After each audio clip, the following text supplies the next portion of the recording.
आदिवासी मीना परिषद के प्रदेशाध्यक्ष बड़े भाई केसी घुमरिया जी, हमारे छत्तीस कौम के किसान नेता बड़े भाई आदरणीय प्रहलाद गुंजल जी, प्रहलाद मीना जी, चित्रा मीना जी, एवं तमाम 36 कौम की मंच पर विराजी हुई सरदारी और मेरे सामने बैठे हुए तमाम 36 कौम के लोग आज इस गूंगी और पहली सरकार को ये दिखाने के लिए आए हैं कि आपने एक नरेश मीणा को गिरफ्तार करके जेल की सलाखों में बंद नहीं कर सकते। आप अपने कानून का झंडा चढ़ाकर अंग्रेजों की तरह निर्दोष आदिवासी 36 कौम के लोगों पर आप कहने में से हमारे बच्चों को नहीं पीट सकते। ये मंच उसको कहा दे रहा है। ये मंच मैं कहना चाहता हूं सरकार के नुमाइंदे जो यहाँ का पुलिस प्रशासन और खुफिया तंत्र और आईबी लगी हुई है, आप सूबे के मुख्यमंत्री भजनलाल जी को कह दें कि आप अभी तक आपने जिस एसडीएम ने चुनाव में धांधली की है, हमारे पूर्व आईएसडी का राम जी ने बिल्कुल चुनाव आयोग की बारीकी पर जो अपनी बात को रखा है बिल्कुल सही रखा है।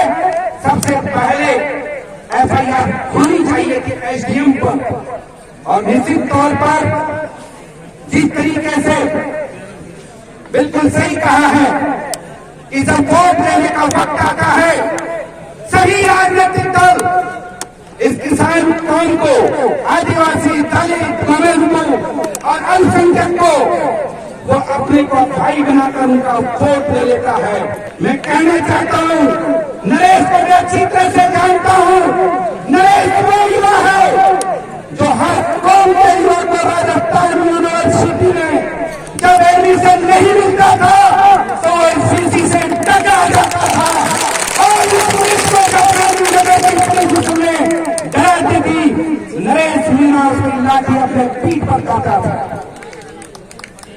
मैं जानता हूं नरेश मीणा और ये सरकारें जिस तरीके से छल और षड्यंत्र रच के इस प्रदेश के युवा की आवाज को दबाना चाहती है, वो कान खोल के सुन ले। कभी युवाओं की आवाज को दबा नहीं सकते। हम भगत सिंह को आदर्श मानते हैं और नरेश मीणा भी भगत सिंह को आदर्श मानता है। ये आपको मैं विश्वास दिलाना चाह रहा हूं इस मंच से।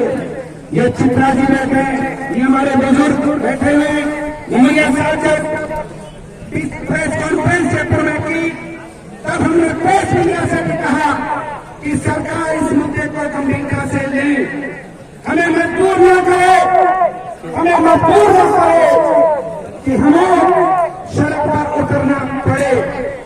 हम गांधी को भी मानते हैं, अम्बेडकर को भी मानते हैं और भगत सिंह को भी मानते हैं, लेकिन आपने इस 21वीं सदी में आपने जलियांवाला बाग की याद दिला दी।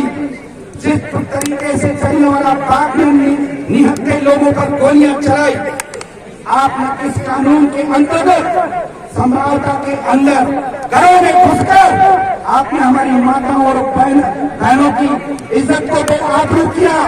आपको किसने अधिकार दिया? इसका मतलब आप संविधान को नहीं पढ़कर आए। मैं कहना चाहता हूं एसडीएम को, शायद आपने सही रूप से संविधान को नहीं पढ़ा और जिस तरीके से मीडिया और सोशल मीडिया में उस एसडीएम के जो कुदरत सामने आ रहे हैं, मैं कहना चाहता हूं वो अपराधी। नरेश मीणा कोई अपराधी नहीं है। आपने उसकी आवाज को दबाने के लिए वो 36 कौम के लिए लड़ रहा था, वो सम्राटा के न्याय के लिए लड़ रहा था।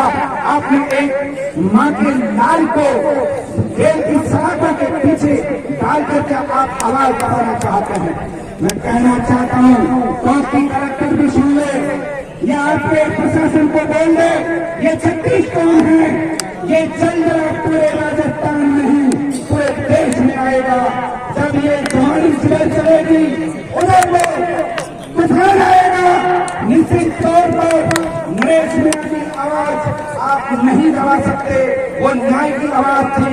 आप सरकार किस तरीके से आवाज को दबाना चाहते हैं, मैं भाई प्रहलाद मंडल जी से कहना चाहता हूँ, आपका स्टेटमेंट मैंने देखा था कि मुझे कांग्रेस पार्टी अगर इजाजत, पहले मैं पूछूंगा इजाजत देंगे तो ठीक है, वरना मैं समरावता चाहूंगा।